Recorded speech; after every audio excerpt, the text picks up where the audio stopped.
La paracha de Matot que nous lirons ce Shabbat s'ouvre sur la législation des vœux et des serments. Nous y découvrons que toute personne en Israël a la possibilité de se créer des interdits supplémentaires qui ont force de loi de par la Torah et dont l'infraction est gravissime.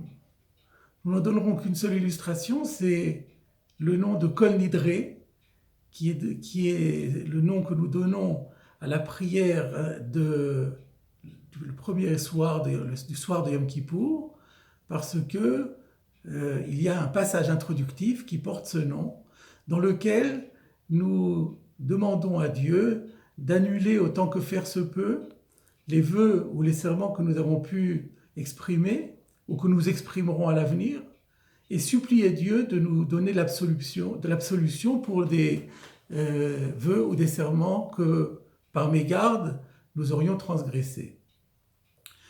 Je voudrais me concentrer avec vous aujourd'hui sur la formulation du verset qui prescrit cette obligation de respecter sa parole, de respecter ses vœux.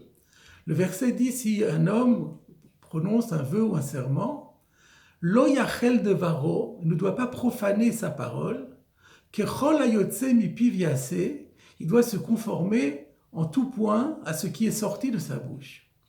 Et les commentateurs s'interrogent sur la raison de ce doublon. Il y a une redondance. Il ne profanera pas sa parole, il fera ce qu'il a dit, ce qui sortira de sa bouche. Il suffisait de dire, il devra respecter sa parole, il devra respecter ce qui sort de sa bouche. Pourquoi redoubler? D'autre part, l'ordre nous interpelle. Il aurait été plus normal d'aller d'abord à l'essentiel. Il doit accomplir ce qui sortira de sa bouche, sous peine, s'il ne le fait pas, de profaner sa parole, ce qui constitue un interdit. D'abord dire le positif et ensuite le négatif, et qui est en même temps la justification. Mais le plus difficile peut-être, la question la plus délicate, c'est pourquoi parle-t-on ici de profanation de la parole? Lorsque quelqu'un fait un vœu ou un serment, c'est une parole qui émane de lui, qui n'a aucun caractère sacré. C'est simplement une parole humaine qui crée un interdit. Mais on n'est pas ici dans le cadre d'une parole divine que l'on réciterait, par exemple. Alors pourquoi parle-t-on de profaner la parole? Je voudrais vous proposer aujourd'hui une explication étonnante et très originale, proposée par le Sfat Emet, le rabbi de la dynastie de Gour, que j'ai souvent l'occasion de citer ici. Il renvoie tout d'abord à ce midrash que nous avons vu dans la paracha de Balak, qui se demandait pourquoi Balak, roi de Moab, est allé prendre conseil auprès de Midian. Et le midrash dit parce que Moshe Rabbeinu, dans sa jeunesse, avait grandi à Midian, et donc Moab est allé voir Midian en disant « Vous qui connaissez bien Moshe, dites-moi quels sont ses points forts ?» Et la réponse de Midian avait été « En kocho ela bepe » toute sa force réside dans sa bouche. Et Israël aussi, toute sa force réside dans sa bouche. Et c'est pour ça qu'est venue l'idée de faire appel ensuite à Bilham, le prophète des nations, pour maudire Israël. D'où vient le fait qu'Israël a une force particulière dans la bouche? Eh bien, nous dit le Sfat Emet, il faut d'abord se rappeler, revenir aux fondamentaux. Dans le Bereshit, quand le verset nous rappelle la création de l'homme, il est dit que Dieu a créé l'homme à partir de la poussière de la terre, Vayipach ba'apav nishmat chayim, qu'il y a insufflé un souffle de vie, et l'homme est devenu nefesh chaya, mais le Targum rend par ruach mamalela un être parlant. Et ainsi, on se rend compte que la faculté de parole qui a été donnée à l'homme provient du souffle divin. Il y a donc dans notre bouche, quand nous parlons, une trace de sainteté. Mais cela n'est qu'un début. Lorsque Dieu a donné la Torah à Israël, il leur a fait un très grand cadeau. Il leur a dit, à partir de maintenant, quand vous allez prononcer une parole de Torah, cette parole de Torah, par le fait qu'elle est sainte, elle aura un énorme pouvoir, un pouvoir de vous rattacher à moi, de vous rapprocher de Dieu.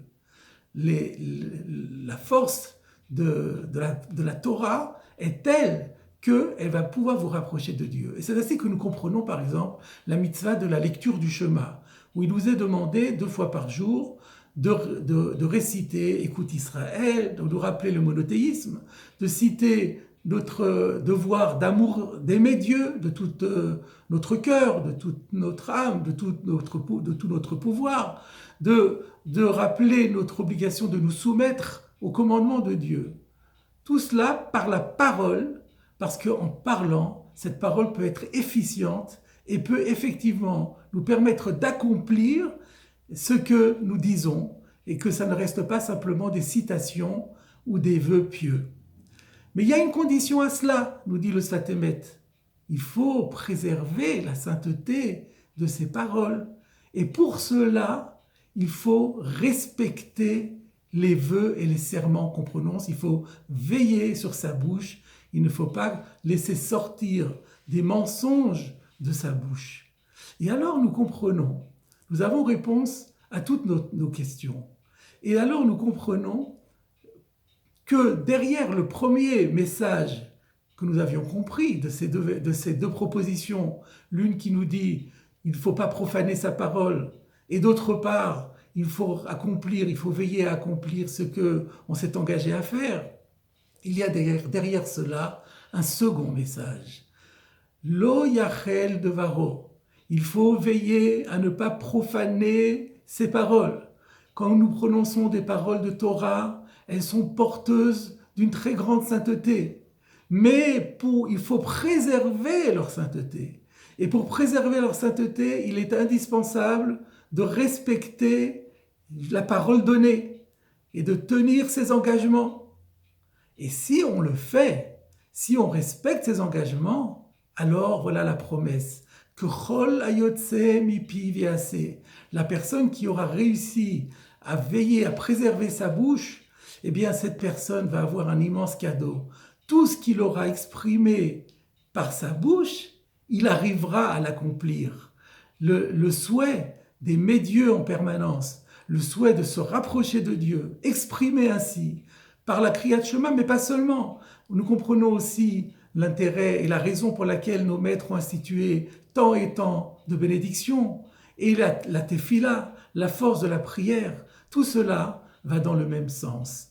Si tu ne profanes pas ta parole, si les paroles de Torah restent des paroles de sainteté, alors elles s'accompliront et tu te rapprocheras infiniment de Akadosh Baruch Hu.